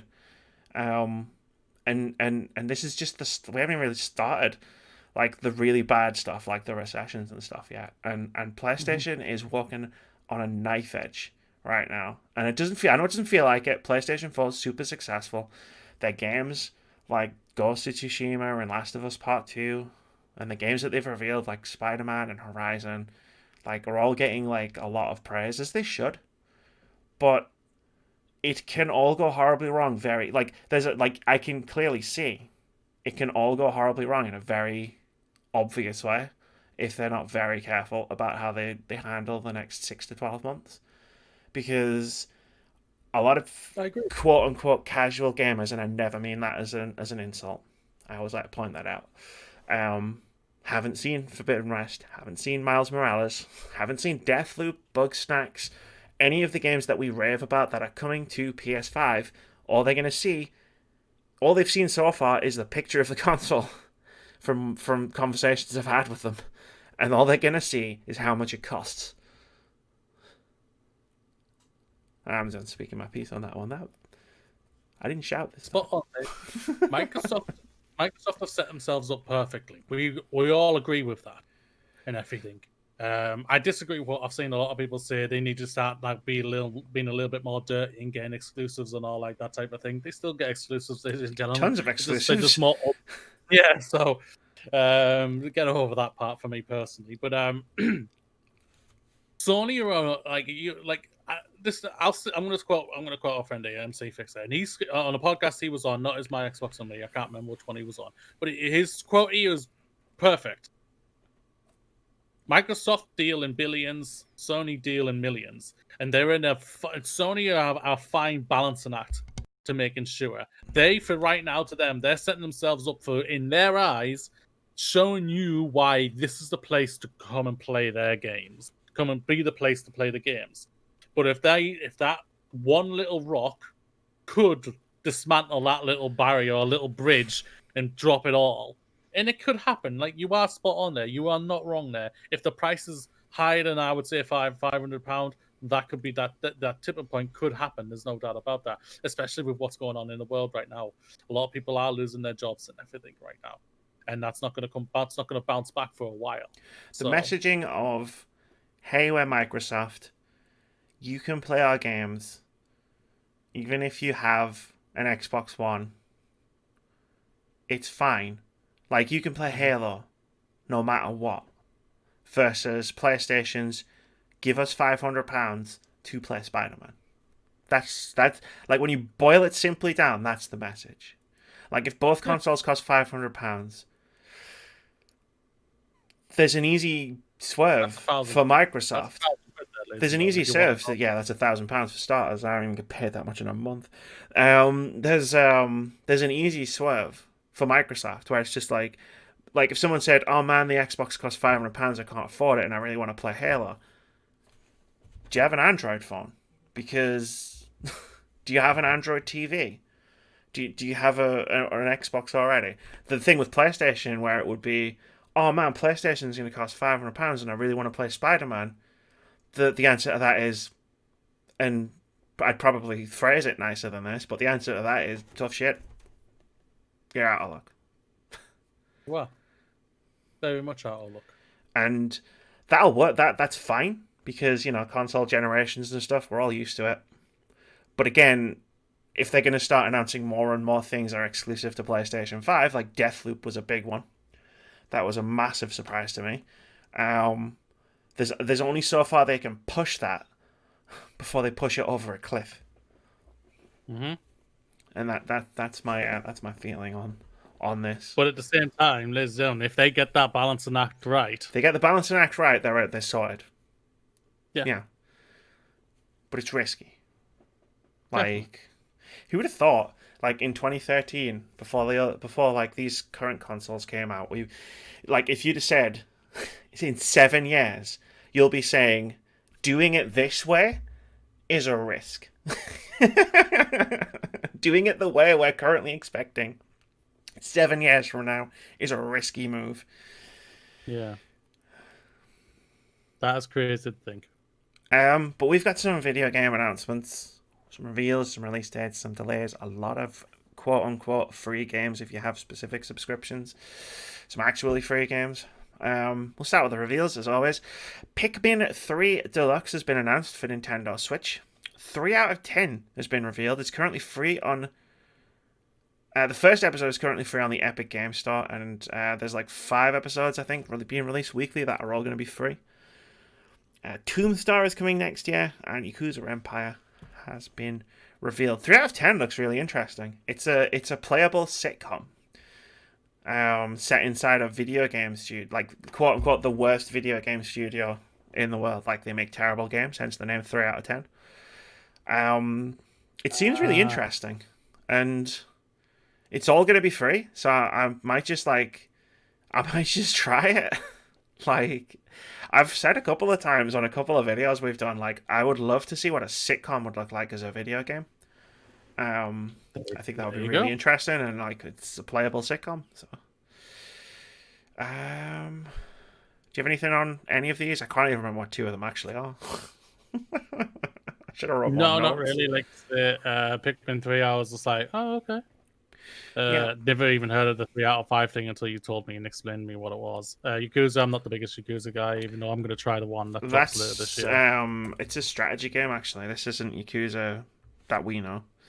Okay. It's like a XCOM-ish sim management strategy game where you're managing Yakuza.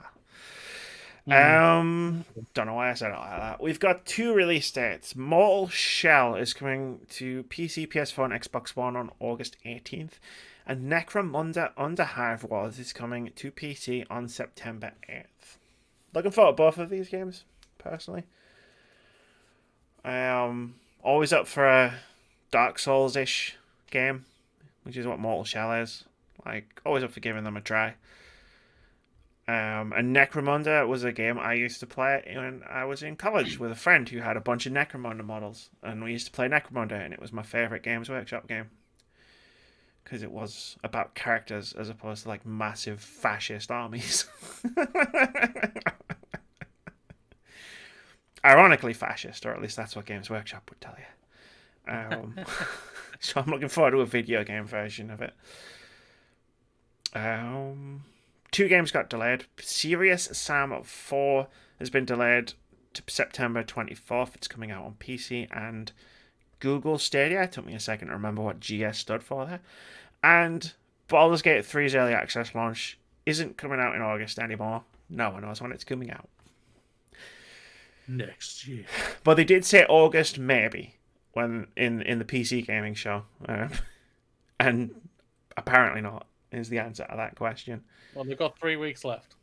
No, it's definitely not coming out in August. They've actually come out and said not August. Okay. Like specifically not August. Now I'm going to take a deep breath and tell you about all the free shit you can get. So on the Epic Games Store on August 13th, you'll be able to get Remnant from the Ashes and the Alto Collection. Both of those games are legitimately actually free. Also, Total War Saga Troy will be free on Epic Games Store for 24 hours when it launches on August 13th. So everybody log into the Epic Games Store on August 13th and make sure you get that at least, because it's only free for a day. I think I have that saved on my calendar. August 13th. I'll have a look at that. It's going to be... August 14th I got August 14th. Okay. It's going to be the first Total War game I make a review video of, because fuck it, it's free. Why not? I almost did Total Warhammer, but I couldn't get into it. So, then on August 6th, which already happened, So I guess available now on Game Pass. You got Darksiders Genesis on console, Man of Medan on console, Undermine on console and PC, It Lurks Below on console and PC, Xenocrisis on console and PC, and Trailmakers on console and PC. On Game Pass on August 13th, you get Final Fantasy VII on console and PC. On August 14th, we got some games leaving. Devil May Cry 5, Kingdom Come Deliverance, Space Hulk Tactics, Where the Water Tastes Like Wine, and Yakuza's Island. That would be an interesting game. Yoku's Island Express is also leaving Game Pass on August 14th. There are 3 games that have been made available on PlayStation now: Hitman 2, Greedfall, and Dead Cells. Who likes free shit? Because there's a lot of it going around. Dead Cells is a good one, ladies and gentlemen. It is, yeah. Final Fantasy VII. Got Game Pass? Want to play Final Fantasy VII? The old one, not the new one. Boom, there you go. August 13th. There's some good ones on here. Man of Medan's a good one. With Little Hope coming out. In October. Adding Man of Medan to Game Pass. Especially considering it's got that multiplayer component to it as well. If you've never played it, I'll play it again. I'll very happily play it again. No, I haven't played it. If you ever want to play it. Like, I don't mind. And then Total War Saga Troy being free on launch is just... wow. That's completely free. That's not like you have to be subscribed to something or anything. That's like, nope, just log into the Epic Games Store, get it for free. So August 13th, Remnant from the Ashes for free. Remnant from the Ashes, Auto Collection. And Total War. Yeah. I realized when I had this thing set up, the whole, like, because we have a section for like Game Pass games with gold and whatnot. I was never at an Epic Game Store games, despite the fact that they have literal free games every week. So I fixed it. You fixed it, yeah. There was one other thing. The Digital BlizzCon has been tentatively scheduled for early 2021. And Henry Cavill took a selfie of him going to make The Witcher again. God bless that man. Oh, God bless that man. He built a PC and now he's going to go and stab some folk and say fuck a lot. And get all sweaty. Yeah. You got 2 items in the content drop. They're both articles from gamesindustry.biz. The first one is titled Sugar Rush Financials Don't Mean We've Dodged the COVID Bullet. And I don't want to say I'm a prophet, Moody, but this is an opinion piece that more or less takes the same position I took a few weeks ago when that one dude said that the games industry was recession-proof. And this article... it was Jim Ryan, yeah. And this is an article by someone way smarter than me who kind of takes the same opinion that the games industry is not recession-proof. Nothing is recession-proof. Except banks. The second news article is one that comes out every year by Rebecca Valentine, which is Conflict Minerals, which gaming companies may have funded human rights abuses in 2019. Rebecca does this article every year. It's always quite an interesting read. She just goes through all the main companies who make like the hardware stuff and finds out like how they're minimizing like their impact on human rights abuses and around the world in like underdeveloped nations and where they get all of their components from and where the parts for those components are sourced and like the raw materials and stuff. It is really interesting. I like reading it every year. Now, I don't know if you've read the games out this week, Moody. The descriptions for the games specifically. But strap the fuck in, because we've got some games coming out, and on August 11th, we've got Hyperscape on PC, PS4, and Xbox One. It's another Battle Royale. This time made by the company whose entire HR department's existence is to cover up for systematic abuse and sexual harassment by some of its executives, who were then allowed to resign from the company instead of being fired for causing actual harm to actual people. Because Ubisoft is shit. Would you believe that's the official description for you? Hyperscape. Thank you very much. Thank you. I wrote that a couple of days ago. And I was very looking forward to saying it all out loud. Wait till you see what I've got written for Watch Dogs. I'm just kidding. I haven't got anything written for Watch Dogs. Also on August 11th. Yes. Also on August 11th. For Assassin's Creed, people. Oh no. Wait till Far Cry. You couldn't even bother to cast a Latinx person in the Latinx role. On August 11th, we have Risk of Rain 2 coming to PC, PS4, and Xbox One. The classic multiplayer roguelike Risk of Rain returns with an extra dimension and more challenging action. Play solo or team up with up to 3 friends to fight your way through hordes of monsters, unlock new loot, and find a way to escape the planet. On August 12th, Metamorphosis comes to PC, PS4, Xbox One, and Nintendo Switch. Play as Gregor turned into a tiny bug and set out on an extraordinary journey to unravel the mystery of your transformation. Metamorphosis is a first-person adventure set in a surrealist world where your newfound abilities are your last and only hope for redemption. Then on August 13th, Total War Saga Troy comes to PC. Inspired by the Iliad, Homer's sweeping tale of romance and bloodshed, a Total War Saga Troy focuses on the historical flashpoint of the Trojan War, bringing the conflict to life like never before. Also August 13th, Kill It With Fire comes to PC. Kill It With Fire was a first-person action game about hunting spiders and causing collateral damage. That was the description. That was the whole thing. On August 13th, you also have Ever Forward coming to PC. A girl trapped in a strange world somewhere between reality and imagination. Help her find her way in this adventure puzzle game. And I'm going to add on the end of that from the developers of My Time at Portia.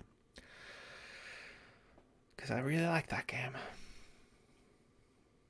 On August 14th, we've got EA Sports UFC 4 coming to PS4 and Xbox One.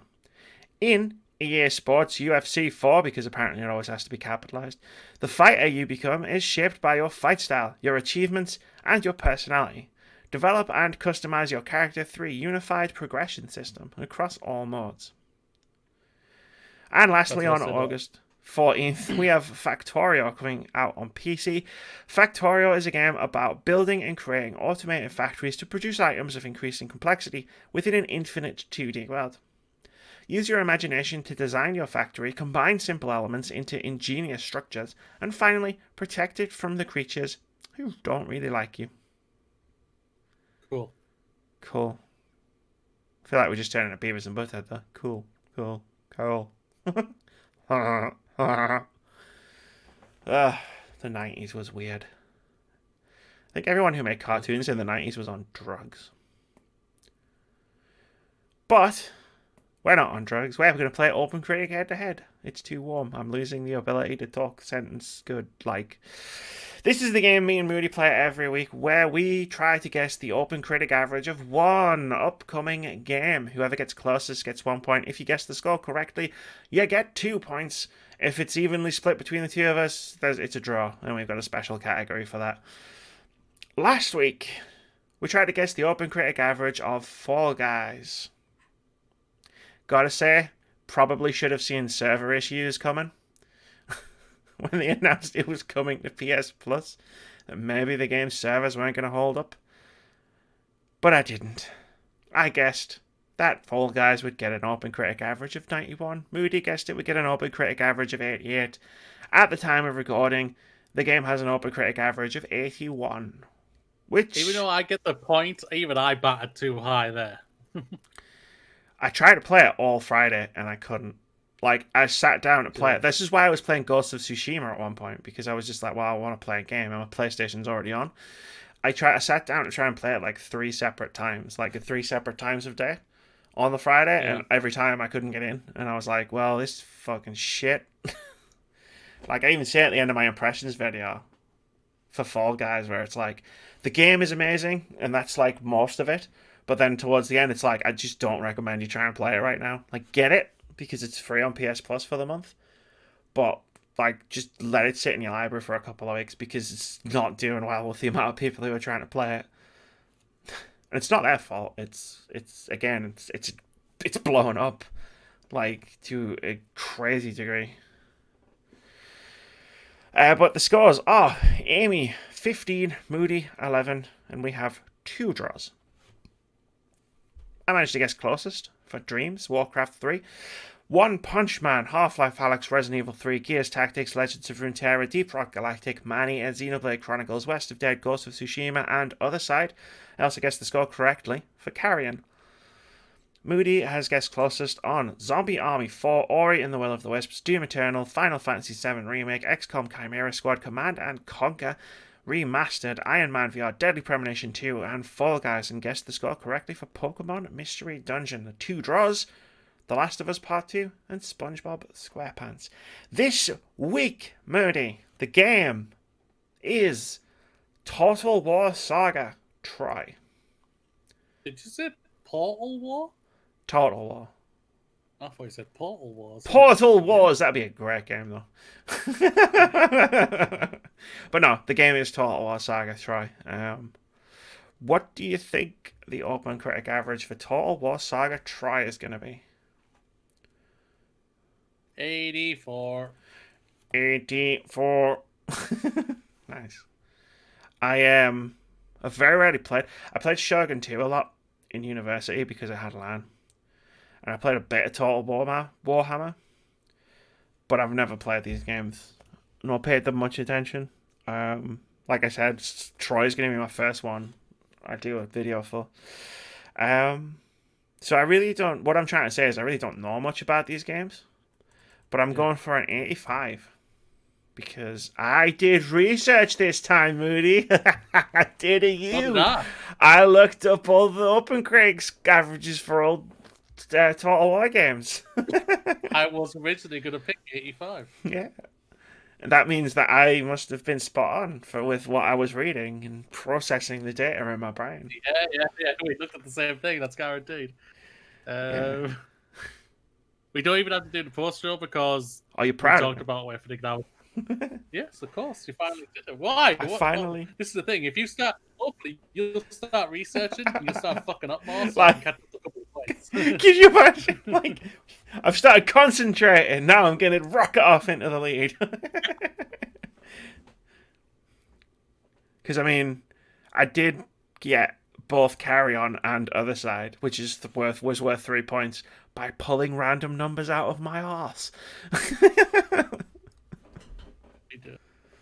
Like, I specifically, like, if you go back 2 weeks, I think it was 2 weeks ago, and watch where I picked my Carrion number, I literally say I picked 77 because I wanted to pick a palindrome. And the game got 77. And it was like, all right, I win.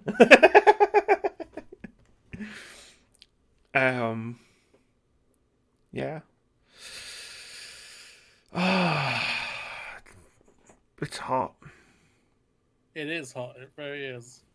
Like I said, the thing I had wrote down we've already spoke about. So which one? The exclusive thing part. For Spider-Man. No, it was on the news. No, I meant just so like we even expanded into like talking about different types of exclusives and everything like that. It was relevant. People are going to see that timestamp and be like, how did they talk about Spider-Man being exclusive in Avengers for like 20 minutes? Like, wow, they must have been really mad. And then it's like, no, we're not really mad. We think it's dumb. But... Not mad at all, actually. Yeah. Ghost of Tsushima is a weird game to play for me, right? Like, is it? Yeah, like, you're normally the stealth girl. I mean, I'm definitely not. Like, I'm very bad at stealth, but like with Ghost of Tsushima, because I was explaining this to you, I'll read through the whole thing because obviously we talked about it last night when we were playing Apex, but we weren't streaming, so yeah, it's like I play Ghost of Tsushima non-stealthily, and the reason for that is because, and I think I touched on it in my impressions video, because I was playing it yesterday, just for context. The stealth is like the stealth in every open world game ever. You know what I mean? Where it's just like, I've done this in Assassin's Creed, I've done this in Splinter Cell. Actually, I'm not thinking about it. I'm just talking about Ubisoft games. I've done this in Last of Us Part 2. Like, you know what I mean? Whereas, like, at least the combat in Ghost of Tsushima is a bit different from most other open world games. So when I approach a fort or an enemy encampment in any way, and it's like I can see my game playing brain is trained to see that I could take out this person, that person, like, I could take who I can take out stealthily to like thin everyone out.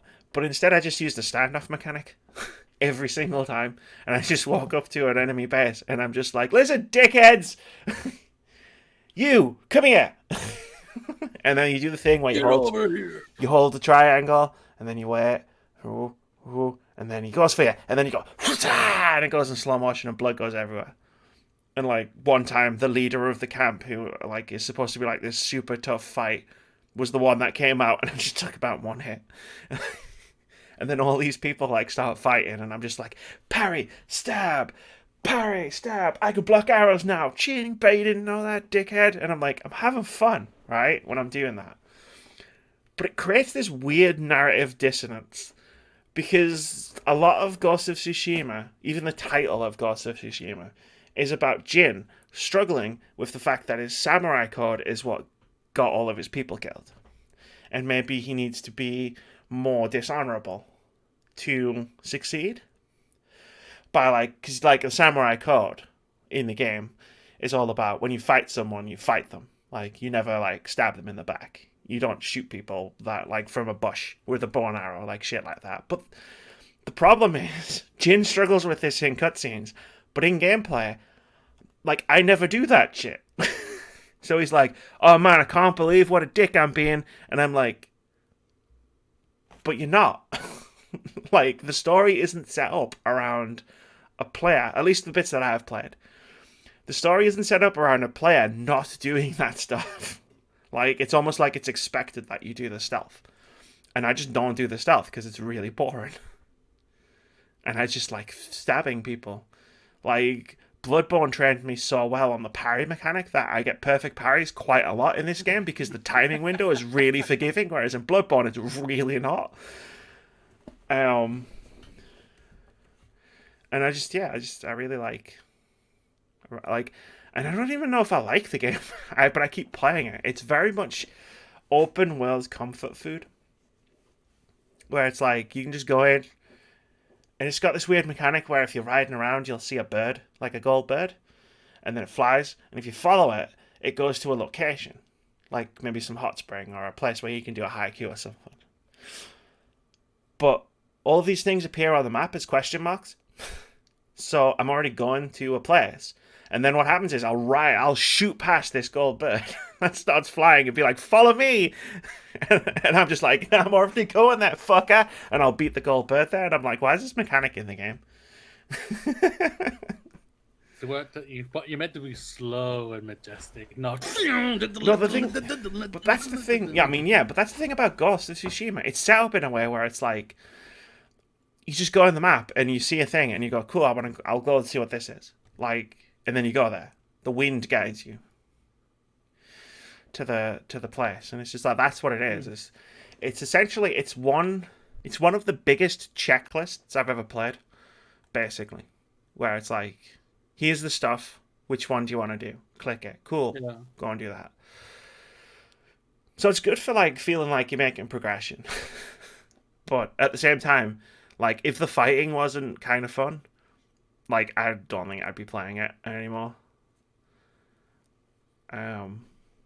Because it is every open world game you've ever played. That's the thing about it, though. Overworld games aren't really expanding on it. They're getting a bit stagnant.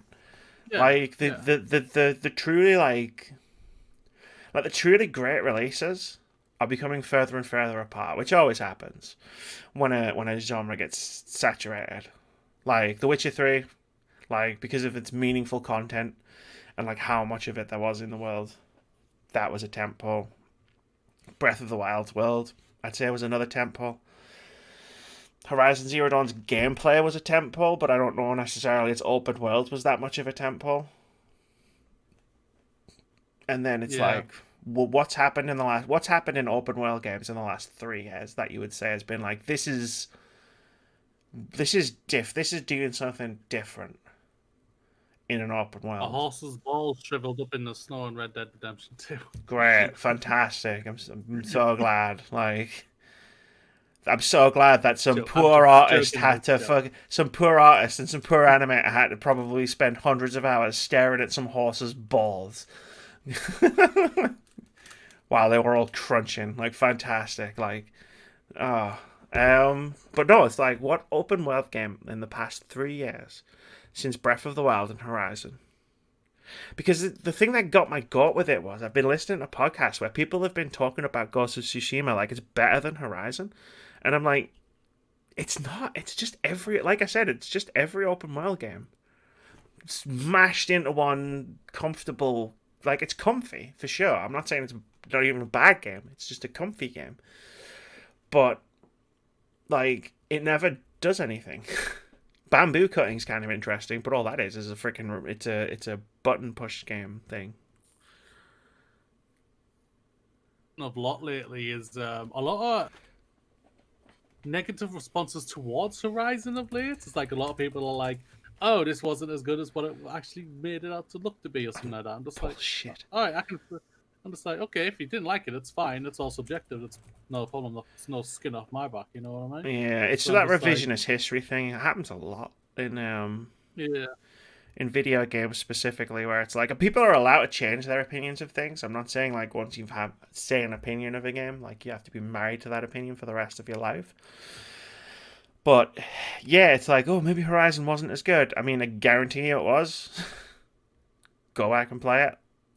The robot dinosaurs, bow and arrow. Like, enemies don't have health bars. You rip pieces off them. Like, hey, it's really good, guys. Like, it does more than just health bars, guys. No, that's true. Because health bars are kind of like... open worlds are getting very stagnant. Let's just be frank. That is honestly I didn't even complete Red Dead Redemption because of the open world. It bored me. It's too big. No, it bored me. I enjoyed Horizon. Had a hell of a sort of hot Horizon. Was a brilliant game, and I loved everything about it. What I've enjoyed.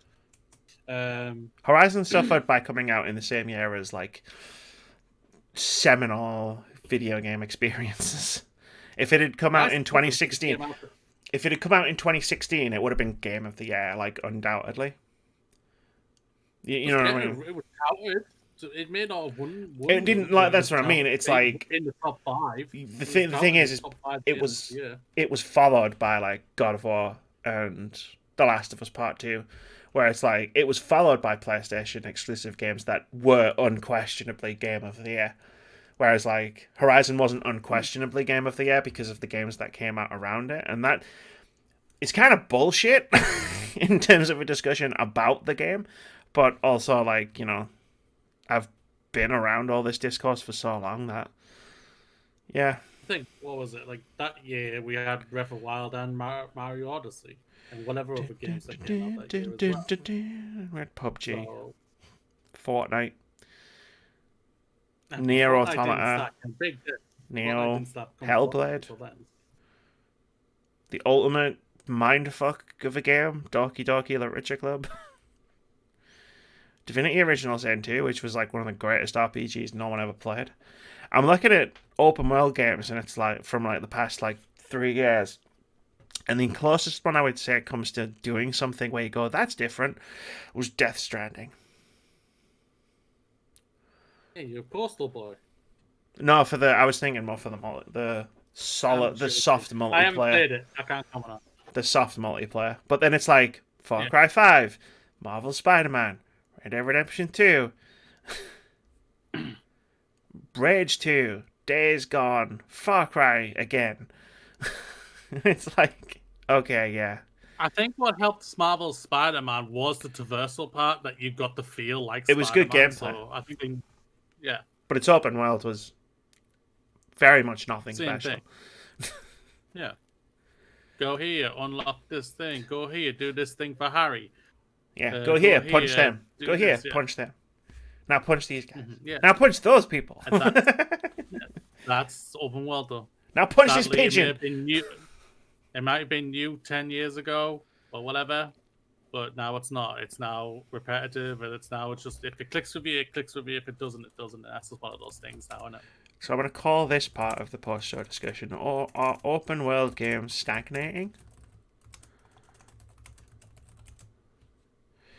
Stagnating. Open world, because it's a good word. World, yes, but what It's a big world. the games themselves, no, because like I said, they still sell very well, and they still Of course like they do. for the most Like part, the we do military enjoy shooters them, last so. generation. When we got Yeah. flooded with those because COD was popular, and it was like most of them didn't do anything particularly new. And unfortunately, that did mean that some of the ones that did, like Spec Ops The Line, completely disappeared between the cracks. But that's just what happens when PlayStation are doing a Spec Ops remake or something. it won't be Spec Ops The Line. Not interested. That game changed me. That's going to do it for episode 218 of the Words About Gamescast. We've had a shouty, loud show. I'm glad the people I live with left the house before I started the podcast because they would have probably been mad that I started shouting about all sorts of things. If you like Amy rants, you got a great episode out of this. That's going to do it. We've got no time, so I guess say bye, Moody. Bye.